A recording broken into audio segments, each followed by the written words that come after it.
నమస్తే, welcome to hit TV. నేను శ్వేత. ఈ రోజు మనతో పాటు ప్రముఖ హైకోర్టు అడ్వకేట్ శివరావు గారు ఉన్నారు. నమస్తే శివరావు గారు. నమస్తే అండి. శివరావు గారు, సెక్షన్ 498A అనేది పాత సెక్షనే, అందరికీ తెలిసిన సెక్షనే అఫ్ కోర్స్. కాకపోతే ఏంటంటే దీని గురించి తెలిసినా గానీ ఎంతో మంది ఈ సెక్షన్ కి ఏమాత్రం భయపడకుండా భార్యాభర్తలు ఇద్దరూ కూడా ఇంట్లో ఏం జరుగుతుంది ఏంటి అన్నది తెలుసుకోలేకపోతున్నారు. అండ్ మీలాంటి వాళ్ళ దాకా వచ్చిన తర్వాత డివర్స్ కి అసలు ఏంటి కారణాలు అన్నది ఈ 498 లో ఉన్న విషయాల గురించి తెలుసుకున్న తర్వాత ఓకే ఇలా ఉంటుందా అనిపిస్తుంది. మీ దాకా రాకుండానే అసలు 498 అంటే ఏంటి అన్నది మాకు కొంచెం ఎక్స్ప్లెయిన్ చేస్తారా? 498A అనేది కొత్త సెక్షన్ ఏమీ కాదండి. 498A అనేది ఇంతకు ముందు నుండి కూడా మనకు ఉంది.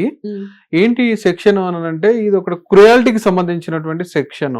క్రుయాలిటీ ఏంటంటే భర్త గాని లేకపోతే భర్తకు సంబంధించినటువంటి తల్లిదండ్రులు వాళ్ళటువంటి బంధువులు భార్య మీద చేసేటువంటి దౌర్జన్యాన్ని, భార్య మీద చేసేటువంటి హింసని మనము 498A అనే సెక్షన్ ద్వారా మనము కేసు కట్టడం జరుగుతూ ఉంది.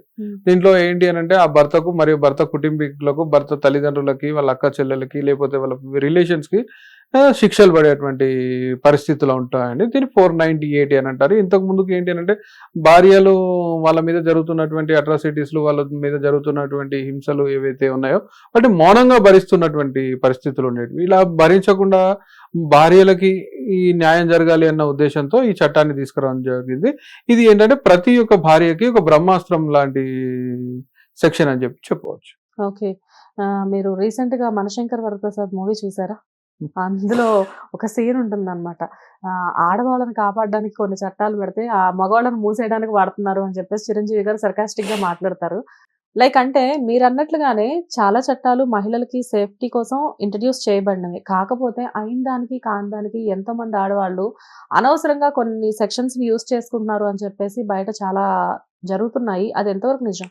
అది ఎంతవరకు అంటే చాలా వరకు నిజమండి. అది అలా జరుగుతున్నాయని చెప్పేసి వాళ్ళు వీళ్ళు అనడం కాదు, ఏకంగా సుప్రీంకోర్టే ఆవేదన చెందినటువంటి పరిస్థితులు ఉన్నాయి.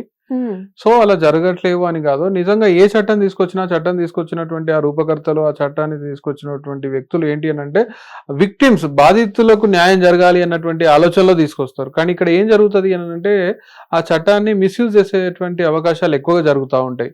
సో దానివల్ల ఏంటంటే నిజమైన విక్టిమ్ అలాగే ఉండిపోతారు. ఎందుకంటే నిజంగా అమ్మాయి మీద అంటే ఆ వైఫ్ మీద, ఇళ్ళ మీద దాడి జరిగినప్పుడు ఆ భర్త లేదా భర్త కుటుంబీకులు కలిసి దాడి చేసినప్పుడు, చంపేటువంటి ప్రయత్నాలు చేసినప్పుడు అటువంటి వాళ్ళు బయటకు వచ్చి చెప్పుకోవడం, కేసులు కట్టడం అనేటివి జరగట్లేదు.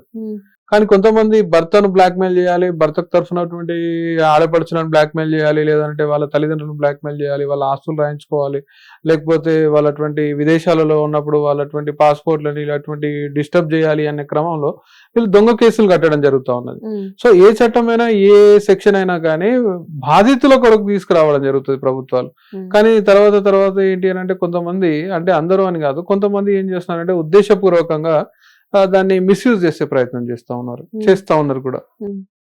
అంటే మిస్యూజ్ చేయడం మీన్స్ మీరు అన్నట్లుగానే ఈ రీజన్స్ అన్ని కూడా చాలా మంది అంతే. ఇంకా ఇప్పుడు బ్లాక్మెయిల్ చేయడం కొరకు భర్తను బ్లాక్మెయిల్ చేయాలి, లేదా భర్త తరఫు బంధువులను, తల్లిదండ్రులను బాధ పెట్టాలి, వాళ్ళ మీద ఉన్నటువంటి ప్రాపర్టీస్ ని తన పేరు మీద ట్రాన్స్ఫర్ చేయించుకోవాలి, లేకపోతే ఇంకోటి కారణాల చేత వాళ్ళని డ్యామేజ్ చేయాలి అని చెప్పేసి ఏదో ఒక కారణంతోనే వాళ్ళ మధ్యలో గొడవ జరిగితే దాన్ని పెద్దగా చేసేసుకొని ఈ విధంగా భర్త మరియు భర్తకు సంబంధించిన కుటుంబ సభ్యులను బాధ పెట్టడానికి చాలా మంది వెపన్ గా యూజ్ చేస్తా ఉన్నారు.